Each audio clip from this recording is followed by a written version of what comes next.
Whatever you do, from the moment of waking up until the evening, whatever you do, keep the goal in the mind. This is the quickest way of making this goal become real. Number 2, simply said, you don't like discomfort. You don't like challenges. You don't like hardship. In that TEDx talk, I described it like you're like walking along the path and then suddenly it starts to rain, but you don't like rain. So instead of you just continue follow the path, you are starting to make your mind busy about what you don't like. Yeah. And already that means the mind starts to shift again, losing the focus of the goal. So this idea, hindrance number 1, hindrance number 2, actually you can easily say it like this. This is the goal. 2 things not to do.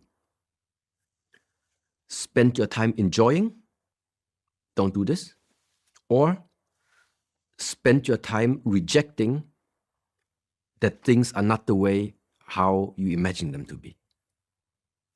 Both of these things.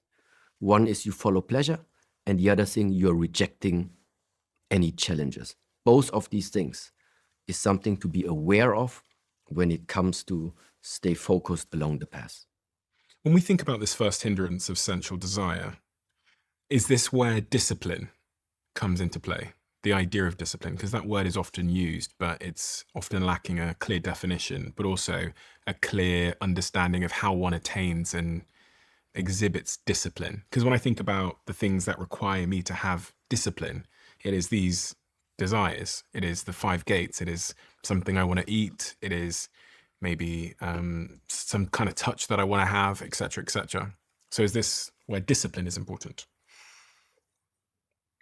No, even for example, like in the book, or even now when we talk about, we have the 5 hindrances, we have the 14 virtues, we have the 8 rules, we have the 4 here and the 13 here and the 16. Okay.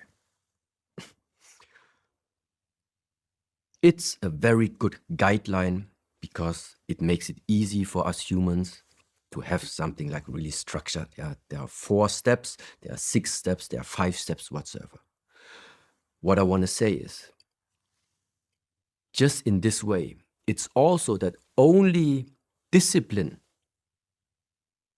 wouldn't be helpful if in the first place you do not possess the ability to see it, to realize it, to be aware of it.